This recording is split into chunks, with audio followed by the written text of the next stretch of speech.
SABC News, independent and impartial. From an African perspective. Zambian schools have today opened and physical learning has resumed in the first term of 2021. But the opening comes at the time when the country is at its peak of the second wave of the deadly coronavirus. Correspondent Arthur Scobo reports from capital Lusaka. They are back in school after about 2 months of closure. Learners in Zambian schools have today opened and resumed going back to school in the first term of 2021. Initially, Zambian schools and tertiary educations were supposed to open a fortnight ago, but President of Zambia, Edgar Lungu, decided to give the learners 2 more weeks, while the tertiary institutions were given over a month to stay at home, as Minister of Health and Education officials worked out plans that would see learners not being at high risk of contracting COVID-19. President Lungu advised as such after seeing positive cases in the country were getting high on a daily basis. But even as learners now open for physical classes, the second wave of COVID-19 is at its peak. Action for Quality Education, led by Aaron Chansa, says it conducted surveys and noted that only 40% of the schools were ready to be occupied by learners.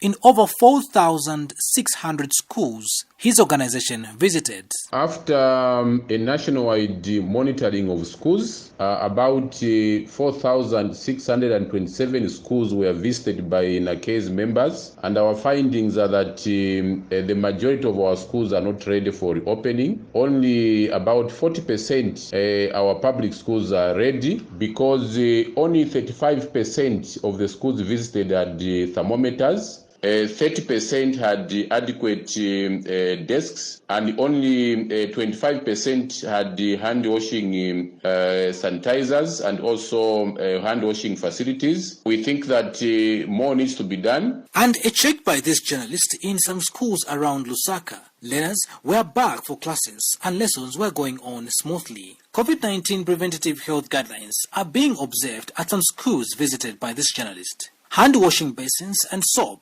with running water are installed at the entrance of most schools. However, the Zambian National Education Coalition, ZANIC, through George Hamusunga, the Executive Director, welcomes the opening of schools, saying the learners have lost a lot of time. Mr. Hamusunga is however concerned that most schools interacted with did not receive enough funding for COVID-19 prevention, and he makes this call.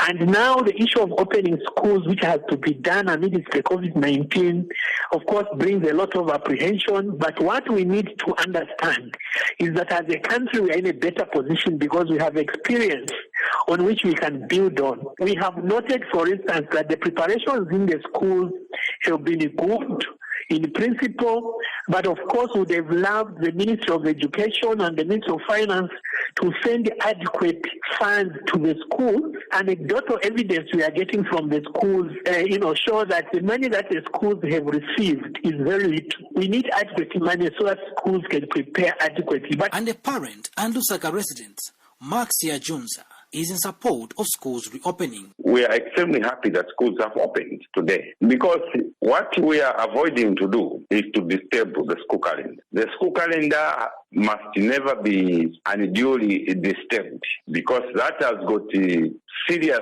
repercussion on the future of the children and the quality of education. But a number of parents via Ministry of Health online platforms expressed worry considering the high spike in cases in the entire country. While Zambian schools have opened for physical learning, Zambian Parliament last week resumed, but will only conduct virtual sessions. Today, Zambia has an average of 1,200 cases being recorded daily, and cumulative cases are way over 54,200, with 48,000 recoveries and over 760 deaths so far recorded. Arthur Scobo reporting for Channel Africa in Lusaka, Zambia. South African President Cyril Ramaphosa says the role of organized labor will be critical in reaching millions of workers, ensuring that they're informed and empowered, that they're able to access the COVID-19 vaccine at the appropriate time and place. He was delivering a keynote address virtually at the annual NEDLAC Organized Labor School, which convened under the theme Economic Recovery